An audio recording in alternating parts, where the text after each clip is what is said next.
Tonight on Citrus TV News, an app created by Syracuse University alums goes national. And the final national tree lighting for the Obamas. Plus, it's the one-year anniversary of the San Bernardino terrorist attack.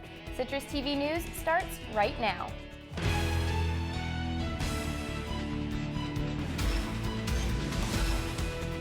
From the Citrus TV studios, this is Citrus TV News live at 6, your campus news leader. Good evening and welcome to Citrus TV News. I'm Johnny Oliver. And I'm Brooke Glatz. Two Syracuse University alums created a popular app that is now nationwide. And that's our top story.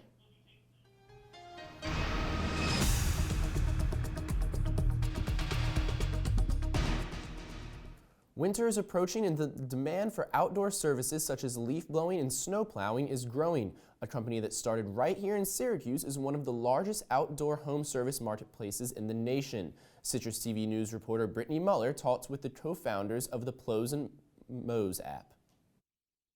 Well, this one snowstorm, I was used to shoveling because I shoveled for years, was massive.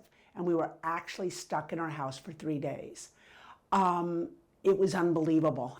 Catherine's son, Wills, found a solution. Him and co-founder Andrew Englander developed the app Plows and Mows to match up local customers who need services such as leaf blowing, lawn mowing, and snow plowing services to landscapers nationwide. Now, mowing your grass and plowing your driveway is as easy as using your cell phone. What we've really done is identified the three most burdensome chores: snow shoveling, lawn mowing, and leaf removal, and giving the consumers the ability to outsource it directly to their technology. With the tap of a button, the user can receive a snowplower at their home, similar to how the app Uber works with a car. And the way we're able to do this is through route density, and it's giving, making snowplow providers more efficient on their current routes. This app is changing the landscape for local businesses with responding quickly and efficiently to consumer demands through technology. You download the app, you answer a couple simple questions, and you can decide whether you want to have a snowplow now or right after the storm. You also receive real-time updates and a photo of the completed job so you know it was done right. With 24 locations across the U.S., Plows and Mows hopes to continue growing to more locations. We'll continue expanding and growing. In every market that we've been in, we've seen a huge demand from our consumers, so it just makes sense to continue to expand. Reporting from Fayetteville, I'm Brittany Muller, Citrus TV News.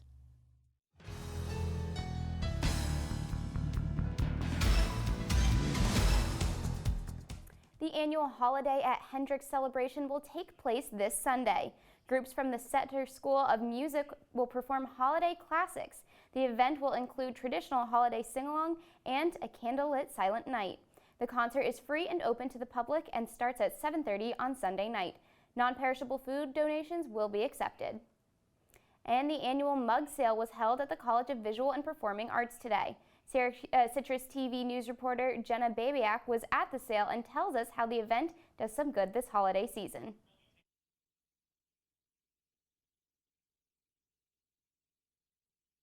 And meet new people and kind of educate the outside community.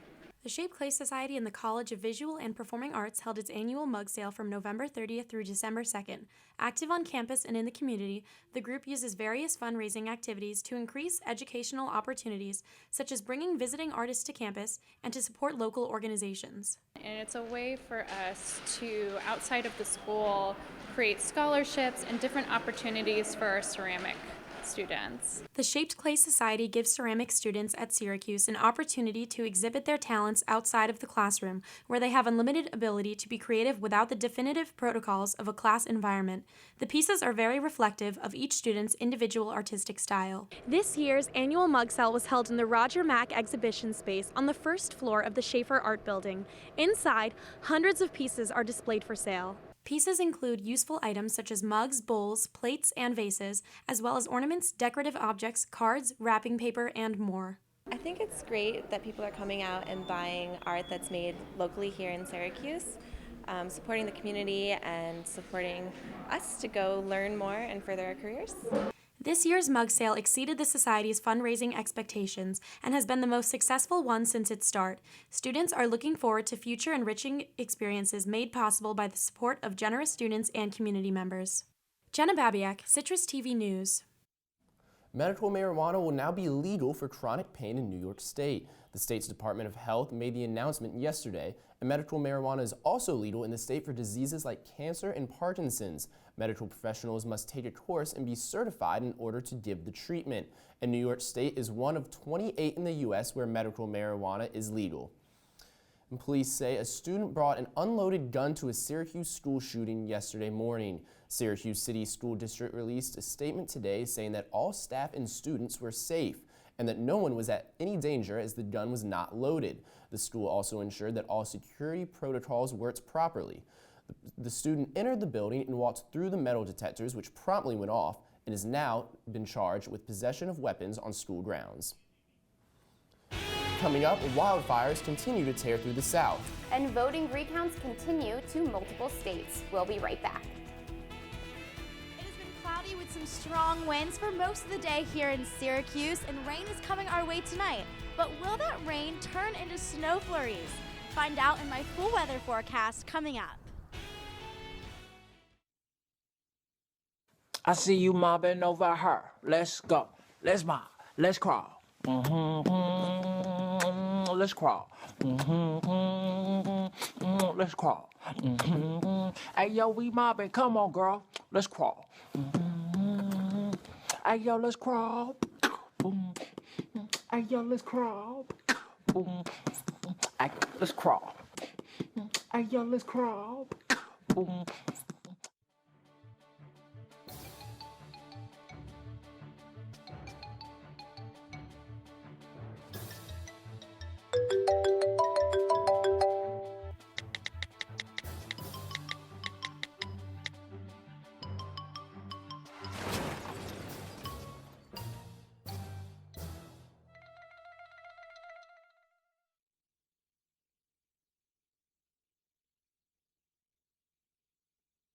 They said I have troll teeth. That my voice sounded like a possessed baby doll. That no one would ever love someone as stupid as me. That I was fat, ugly. Disgusting. The effect of bullying is potent. We will no longer be the silent majority. Now, when you see online bullying, there's something you can do about it. We're gonna take action with the I. I am a witness. I am a witness. I am a witness. I am a witness. I am a witness, and so are you.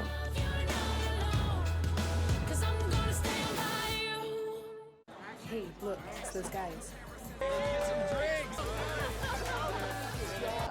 Are you good to drive? I'm fine. How many did you have? I should be fine. You should be? Go and step out of the vehicle for me. See ya, buddy. Good luck. So turns out, buzz driving and drunk driving, they're the same thing, and it costs around $10,000. So not worth it.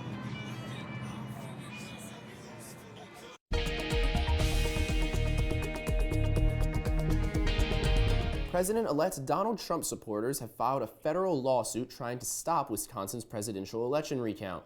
The Stop Hillary PAC, the Great America PAC, and a Wisconsin voter filed the lawsuit in federal court last night. The lawsuit contends that the recount that began yesterday threatens the rights of Trump voters. It also argues that errors would likely be in a recount since the officials are rushing to meet the December 13th deadline. Trump won the Wisconsin recount that was recently requested by Green Party nominee Jill Stein. Michigan's Attorney General has asked the state Supreme Court to block a potential recount of the state's presidential election votes. President-elect Donald Trump won the state, but Green Party candidate Jill Stein is pushing to have the votes recounted. Attorney General Bill Schuette and the Trump campaign says Stein cannot seek the recount because even if the votes were miscounted, it would not have cost her the election. She had 1% of Michigan's vote during the election, and Stein is also pushing for one in Pennsylvania. President-elect Donald Trump is choosing James Mattis for Secretary of Defense. Mattis is a Marine Corps general who directed America's wars in Iraq and Afghanistan. He will be the first career officer to lead the Pentagon since after World War II. Trump made the announcement at a rally in Cincinnati last night, and this choice for Trump breaks away from the traditional presidential custom. As Mattis is a military man, but before Mattis is confirmed, Congress needs to bypass a law that does not let retired military officers become defense secretary within 7 years of leaving duty. A top aide to President-elect Donald Trump says law enforcement officials might continue investigations into Hillary Clinton's private email, even though Trump is no longer interested in the idea. The Justice Department, Congress, and the FBI can still look into the email scandal after Trump takes office.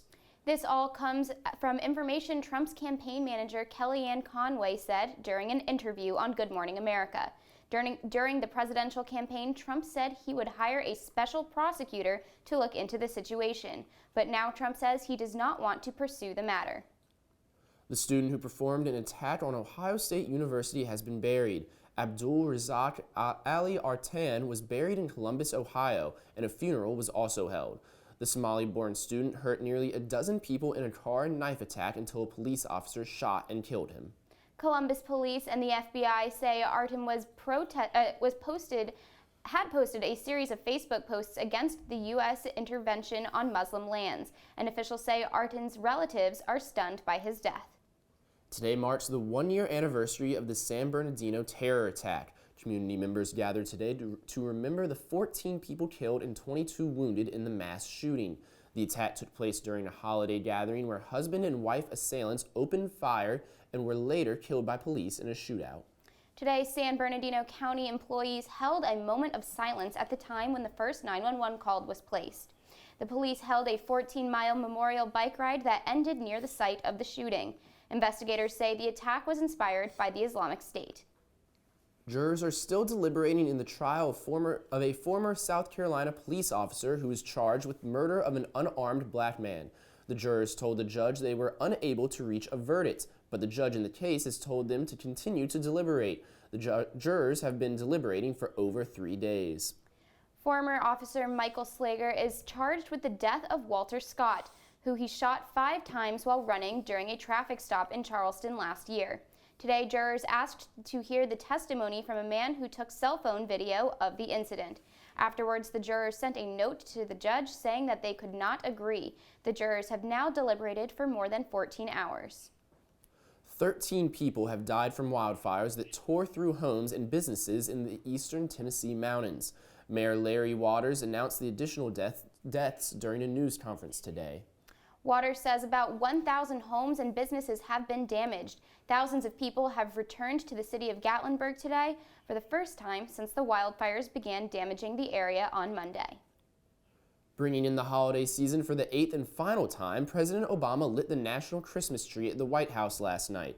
At the ceremony hosted by Eva Longoria, a variety of celebrity guests performed, and Michelle Obama continued her tradition of reading holiday stories with "'Twas the Night Before Christmas." The president concluded the ceremony with a final holiday message to the American people in which he reminded audience members that the holidays are a time of hope and unity. He also took time at the end of the ceremony to thank Americans, saying, quote, "What an incredible honor it has been to serve this nation."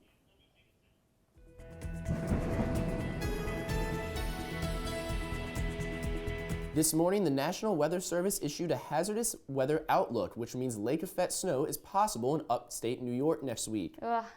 It's still a little early to tell, Johnny, but Rebekah Castor is here to tell us what we can expect. Rebekah?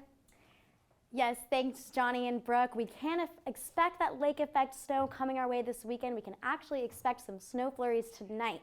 Right now we're at 40 degrees and it's raining outside, and we're going to have a 50% chance of rain and snow continue throughout the rest of the night and into tomorrow morning. Right now we're at 16-mile-per-hour winds, so if you're heading outside, you're definitely going to want to grab that rain jacket, bundle up. It's cold, it's wet. You definitely want to, I would recommend staying inside. If we take a look at our Doppler radar, we'll see that mix of rain and snow that's going to come our way. If you see all that purple and white right here, that's that mixture of rain and snow. Within the next hour or so, the heavy rain we have right now should change to like a slush snow. We're not going to get below freezing, so you're not going to expect anything too solid. So it's going to be wet. It's going to be kind of gross outside. And if we take a look across upstate New York, we'll see it's already snowing in Penn, Ithaca, Cortland, and Rome. Syracuse is going to be added to that list within the next hour or so.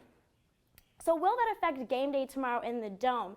The men's basketball team is playing UNF tomorrow. So tomorrow morning when you wake up at 9 a.m., it's going to be 34 degrees, and we're going to have a 30% chance of snow showers in the morning. So the earlier you start getting ready for the game, you're going to have to expect some snow flurries along with it getting ready. Tip-off is at 4 p.m. and by 4 p.m. the snow clouds are going to have moved out by then, so you don't have to worry about that. And at 7 p.m. it's going to be 35 degrees, and you can expect some more snow showers coming in Saturday night. So we've been talking about snow, so your snow chance is very high this weekend. You have a 90% chance of snow showers tonight, 30% chance tomorrow morning. So if you're a person who enjoys the snow, this is going to be a fun weekend for you. And tomorrow morning when you wake up, it's going to be 34 degrees, and you're going to have that 30% chance of snow, and it's going to be mostly cloudy. So you're going to want to bundle up, you're going to want to put on that snow jacket, put on that hat, and you may want to stay indoors. So taking a look at our 5-day forecast, we see that 30% chance of snow tomorrow with a high of 38 degrees. Sunday we have a high of 38 with partly cloudy skies. Monday we're going to have some 40% chance of night showers with a high of 43 degrees. Tuesday, 20% chance of rain with a high of 42, and similar on Wednesday with a high of 42 degrees. Up next, Ford recalls hundreds of thousands of vehicles. And we have the unemployment rates from November. More when Citrus TV News returns.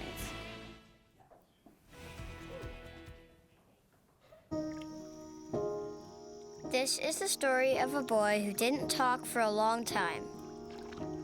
The boy liked things to always be the same. Any changes would scare and upset him. The unknown was an unfriendly place. The boy was very sensitive to lights and sounds.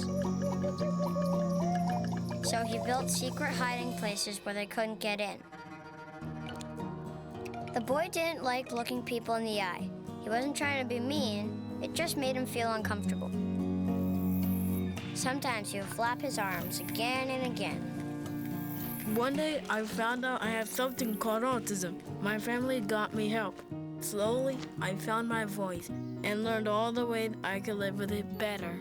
Early intervention can make a lifetime of difference. Learn the signs at autismspeaks.org.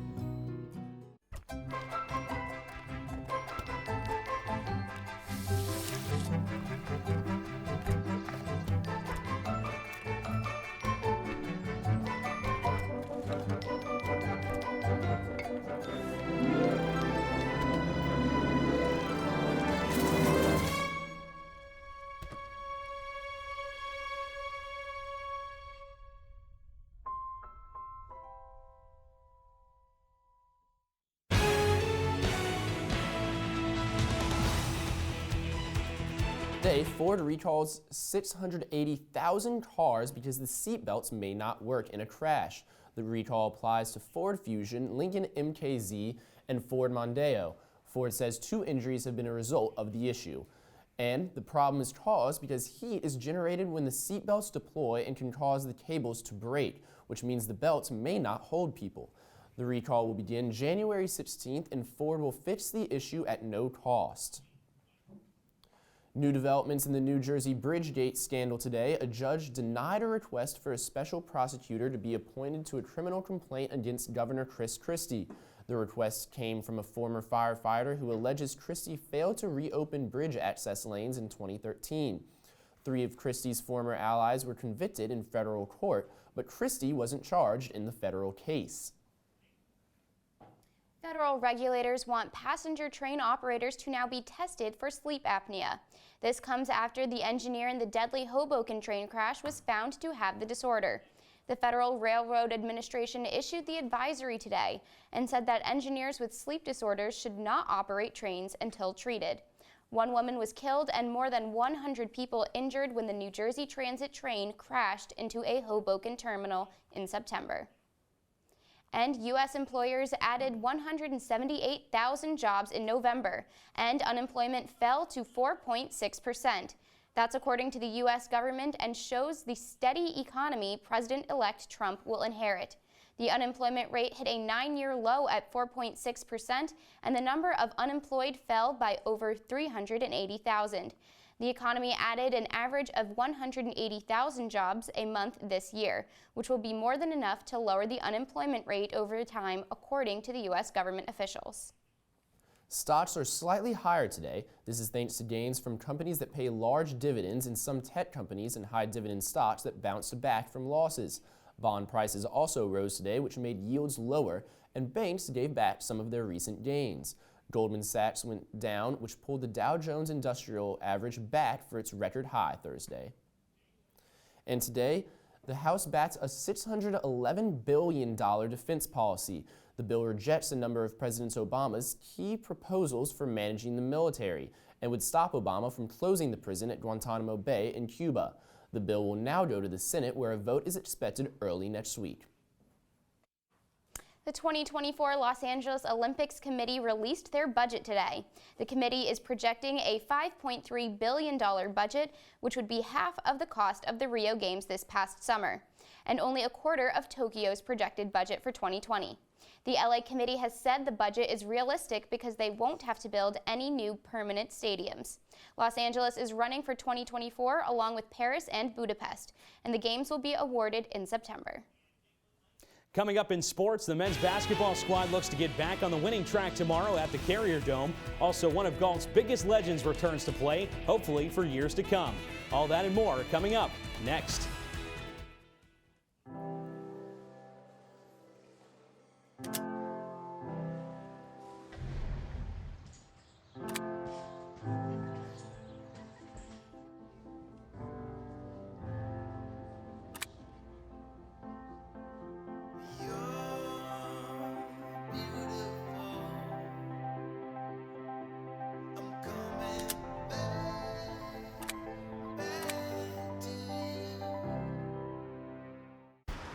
Look at you. You're at the top of your game. You're unstoppable. Nothing can throw you off track. Wait, is that your car? Uh-oh. Yeah, I saw that coming. That will throw you off track. You're looking at around 10 grand in fines, legal fees, and increased insurance rates. Let's try this again. Smart move. Because buzz driving is drunk driving. Taking care of a family member can lead to plenty of questions. Fortunately, there's a place to get the answers, for them and for you. Find articles, tips, and tools from experts and others who have been in your place. The Caregiving Resource Center at aarp.org/caregiving.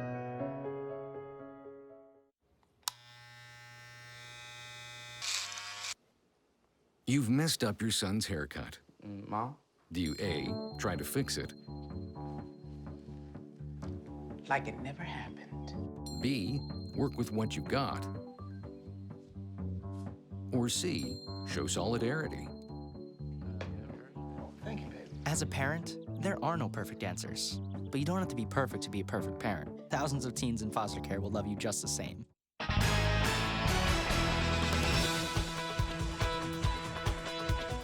Well, after losing the last 2 games on the road, the Syracuse men's basketball team returns back to the Dome tomorrow. The North Florida Ospreys are on the docket for the Orange, a team that Jim Boeheim and company has never faced. The University of North Florida is located in the Jacksonville area, and they are part of the Atlantic Sun Conference. Tip-off for tomorrow's matchup is slated for 4 o'clock. Now, some people in Cuse country may be a bit worried that SU has not played well over the last 2 games, but grad transfer Andrew White had a confident message for the Orange Nation after the game on Tuesday night.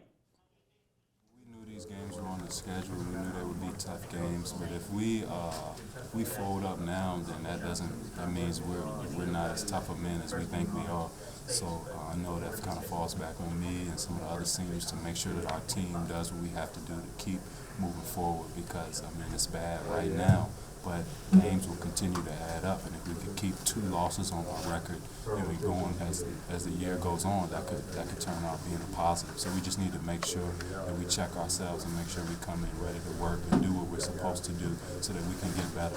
And I think Coach has done it a very long time. He has a pretty good concept and mentality on the final product, which is something far from now, but we have to build on that a day at a time to get better. Staying on the hardwood, the SU women's team is in action this weekend when they take on Central Connecticut State. That game is scheduled for 2 o'clock tip at the Carrier Dome on Sunday. After losing 2 straight games in the Gulf Coast Showcase, the Orange got back on track and took down Michigan State on Wednesday 75-64. Well, tonight, the women's ice hockey team brings a home and home with the Rochester Institute of Technology. Game 1 of the CHA class takes place on South Campus at the Tennessee Ice Pavilion. Puck drop is scheduled for 7 o'clock. Then tomorrow, both teams head west on I-90 to play again in Rochester. That game starts at 2 o'clock. Syracuse is 4-7-3 on the season and are about 6 games away from steady conference play. Well, have you ever dreamed of playing for the Orange football team? Well, now is your chance to see what you got. Yesterday, Syracuse announced via Twitter that the team will be holding open tryouts for any undergraduate student on campus. These tryouts will be taking place next week, then right before finals take place. If you're interested in giving the team a look of your skill set, be sure to contact kcook03@syr.edu as soon as possible.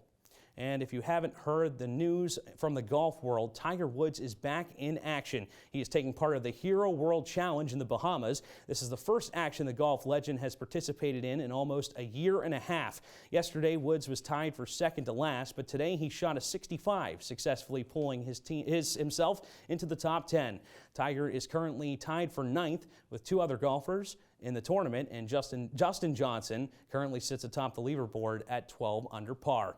In the NBA tonight, the Knicks host the Timberwolves at MSG. This is game 2 of a home-and-home stint between the two teams. New York took the first game over Minnesota 106-104, and the Knicks have won 7 of the last 10 games and have pulled their record to a solid 500. We'll be right back with one last look at your weather. Citrus TV News will be right back.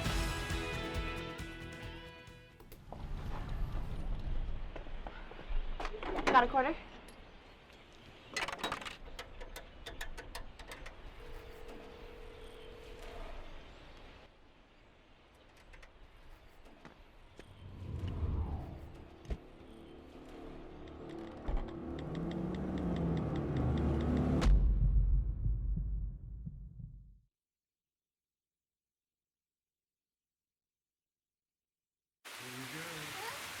Here we go.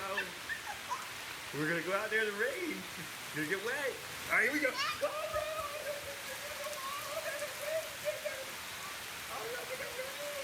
Okay, quick.